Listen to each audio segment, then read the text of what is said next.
માં ખોડિયાર શું કરી શકે એ સાંભળીને તમારા રૂવાડા બેઠા થઈ જશે। ખૂબ જ સરસ પ્રસંગ છે, એટલે ખાસ સાંભળજો કે જૂનાગઢના ધણી રાંડિયાસને 21 રાણીઓ હતી। તેમની 21 રાણી હતી, પણ સંતાન નહોતું। હવે એ સમયમાં એવું હતું કે સંતાન ના થાય એટલે રાજા બીજા લગ્ન કરે, વળી પાછું સંતાન ના થાય એટલે ત્રીજા લગ્ન કરે। આમ 21 રાણીઓ હતી, પણ સંતાનની ખોટ હતી। તેથી રાડિયાસ ધારીના પરમાર રાજાના દીકરી સોનલદે સાથે 22માં લગ્ન કરે છે। સોનલદે એમ કહેવાય કે બાળપણથી માં ખોડિયારની ભક્તિ કરતા હતા। માં ખોડિયારને પૂછ્યા વગર પાણી પણ ના અડે એવી તેમની ભક્તિ લાગેલી હતી। રાંડિયાસ સોનલદેને પરણવા આવે છે। જૂનાગઢથી વેલડું આવે છે અને સોનલદે વેલડામાં બેસે છે। ત્યારે સૌથી પહેલા માં ખોડિયારને પગે લાગવા માટે જાય છે। સોનલદે કહે છે કે માં ખોડિયાર, હું રાનો વંશ વધારવા જાઉં છું, મારી ભેળી રહેજે। માં ખોડિયારને પગે લાગીને પરમારની દીકરી સોનલદે રાના આંગણે વહુ બનીને આવે છે। ટૂંકમાં વાત કરું તો સારા દિવસો દેખાયા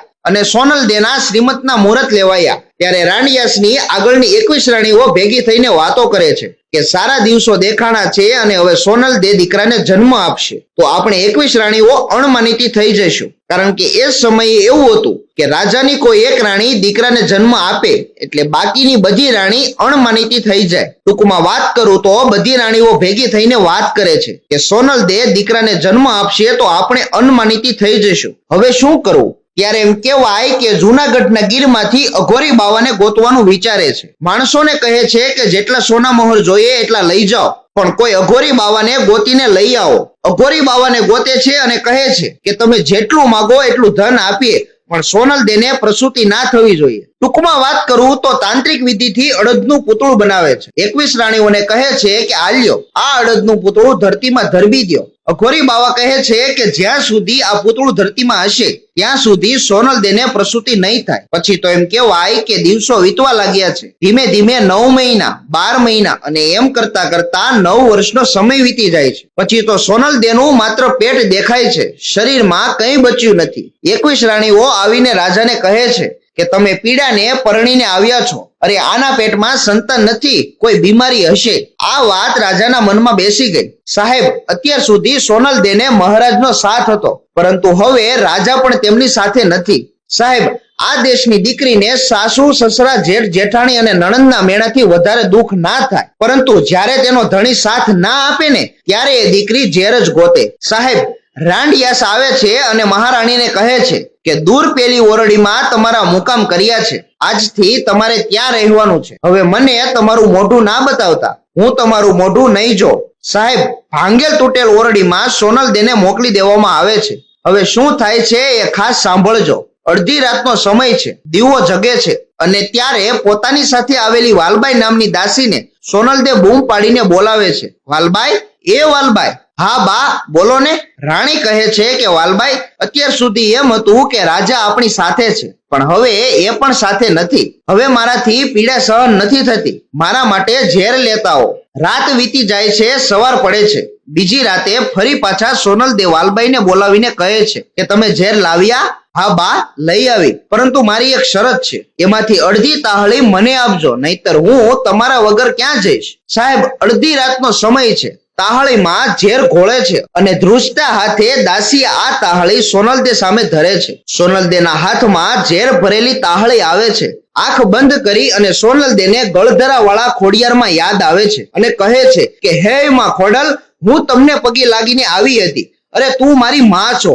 હે જગદંબા, એક માં બીજી માં, બે માં બનતા કેમ અટકાવી શકે? હે આઈ ખોડલ, મારે માં બનવું છે, માં બનવા માટે હું આવી હતી અને તે મને આવા દિવસો બતાવ્યા। હે માં ખોડિયાર, હવે મને તારા ચરણોમાં રાખજે। આટલું કહીને સોનલદે ઝેરની તાહળી હોઠે અડાડે પહેલા તો ખનખન કરતા ઝાંઝરી ખખડી અને સાક્ષાત માં ખોડિયાર આવીને ઝેરની ભરેલી તાહળીને થપાટ મારીને કહ્યું કે વાલબાઈ, અહીંયા પાંગથે જ ઊભી હતી, પણ યાદ કર તો આવું ને। સોનલદે, તું જૂનાગઢની રાણી બનીને મને ભૂલી ગઈ, પણ હું થોડી ભૂલી જાઉં, હું તો અહીંયા સામે જ ઊભી છું। તમે કલ્પના તો કરો કે માં ખોડિયાર વાલબાઈ સાથે વાત કરે છે। સાહેબ, વિચાર તો કરો કે સોનલદેની દાસી બનવામાં માં ખોડિયારનું જેણે કોઈ દિવસ નામ નહોતું લીધું એની સાથે સાક્ષાત ખોડિયારમાં વાત કરે છે. આ ખોડિયાર કહે છે કે વાલબાઈ, રાડિયાસને સમાચાર આપો કે મહારાણીએ દીકરાને જન્મ આપ્યો છે. વાલબાઈ તો દોડીને જાય છે અને જઈને ચોકીદારને કહે છે કે મહારાજને સમાચાર આપો કે વાલબાઈ આવ્યા છે. અડધી રાતનો સમય છે અને વાલબાઈ કહે છે કે મહારાજને જગાડો અને એમને કહો કે વાલબાઈ આવ્યા છે. રાજા જાગીને આવે છે અને એમને થયું કે કંઈક માઠા સમાચાર આવ્યા હશે. રાડિયાસ પૂછે છે કે શું થયું? ત્યારે વાલબાઈ કહે છે કે મહારાજ, અમારા પરમારના દીકરી સોનલદેએ 9 સોરઠના ધણી રાડિયાસના પટરાણીએ રાણા વંશને જન્મ આપ્યો છે. આટલું સાંભળીને રાડિયાસ કહે છે કે અરે વાલબાઈ, આ તમે શું વાત કરો છો? રાજાએ તો ડોકમાં સોનાની માળા હતી એનો વાલબાઈ સામે ઘા કર્યો અને એટલું કહ્યું હતું કે વાજા વગડાવો, રાનો વંશ આવ્યો છે. સાહેબ, અડધી રાતે ઢોલ વાગ્યા એટલે પેલી 21 રાણીઓ હતી એ ઝબકીને જાગી ગઈ. ખબર પડી કે સોનલદેએ દીકરાને જન્મ આપ્યો એટલે રાણીઓ વિચારે છે કે પૂતળું દાટ્યું એ સડી નહીં ગયું હોય ને, ચાલો જઈને જોઈએ. 21 રાણી પૂતળાને જોવા માટે જાય છે. પેલી બાજુ 21 રાણીઓ પૂતળાને જોવા માટે બહાર કાઢે છે અને આ બાજુ સોનલદેને પ્રસૂતિ થાય છે. સાહેબ, તે દિવસે પ્રસૂતિ સમયે માં ખોડિયારે રાણા વંશને ભેળિયામાં ઝીલી લીધો હતો. અરે જેની પ્રસૂતિ માં ખોડિયારે કરાવી હોય એમાં શું ઘટે હે બાપ?